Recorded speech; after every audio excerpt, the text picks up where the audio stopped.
When Tesla unveiled its all-electric truck, Tesla Semi, last year, it made several impressive claims about the vehicle's specs and capabilities, leading us to believe that it relies on significant battery improvements. One of those impressive aspects is the Megacharger technology, which Elon Musk claims could add 400 miles of range to a Tesla Semi in 30 minutes.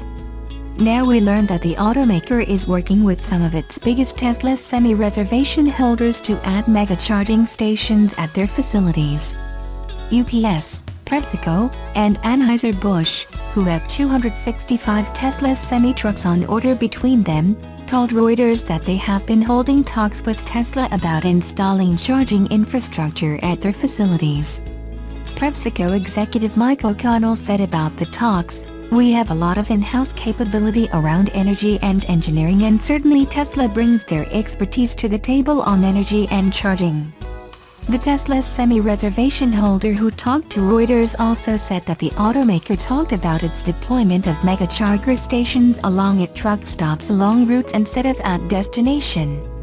At the unveiling event, Tesla promised a Megacharger network worldwide similar to Tesla's existing supercharger network for passenger cars.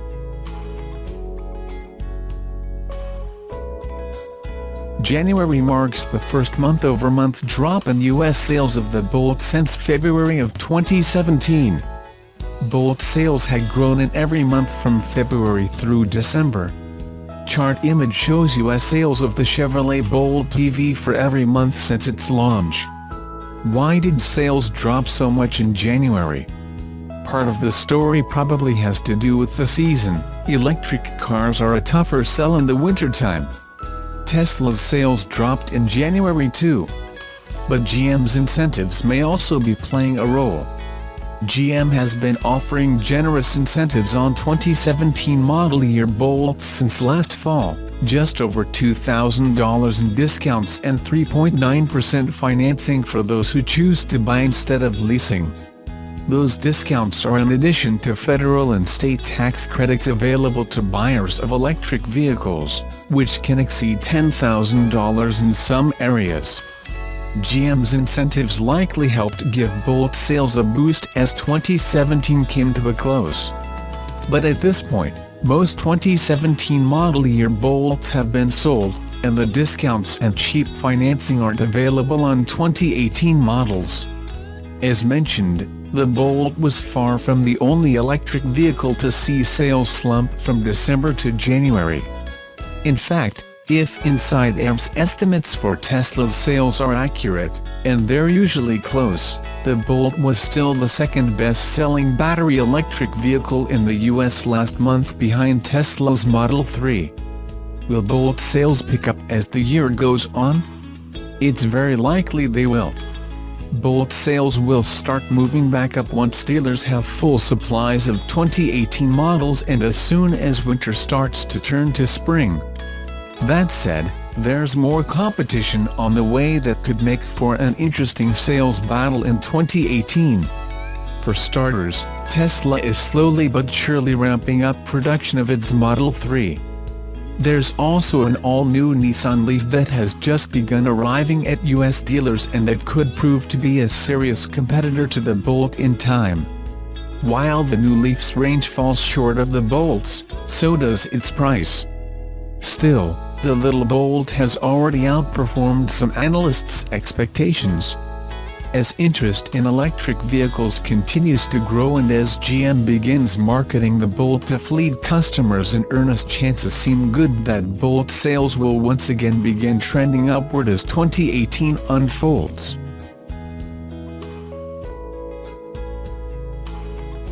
For decades, the highest-selling midsize car in America has come down to the Honda Accord versus the Toyota Camry. Camry has been the leader in almost every year of the past 20, but the Accord had caught up as recently as a couple of years ago. The reviews and comparisons done by enthusiast auto publications seem to pick the all-new 2018 Accord as a clear winner in this matchup, but shoppers are choosing the new 2018 Camry over the Accord by a huge margin. Here's why. For the past 2 months, the all-new 2018 Toyota Camry and Honda Accords have both been on sale. Last month the Camry outsold the Accord by a massive 40% margin, with the Accord selling just 17,677 units. The Camry sold 24,638 units. That alone is a clear indication of just how much the buying public prefers the Camry. However, take into account that the Accord's sales dropped by 10% in January and the Camry's went up by 21%, and the comparison is almost embarrassing for the Accord. Prior to going on sale, the automotive media got pre-production cars to test, review and compare. The folks who like to test pricey sports cars and luxury vehicles came down pretty solidly on the side of the Accord. Motor Trend is a good example. Motor Trend tested the Accord 1.5X versus the Camry 2.5X LE trims and came to a clear conclusion on which was best. These are the slightly upscale, base engine trims of both cars. Their final conclusion was holistically, though, there's no comparison. The Accord is more comfortable, spacious, and luxurious than the Camry. It's quieter, rides and handles better, and drives more elegantly.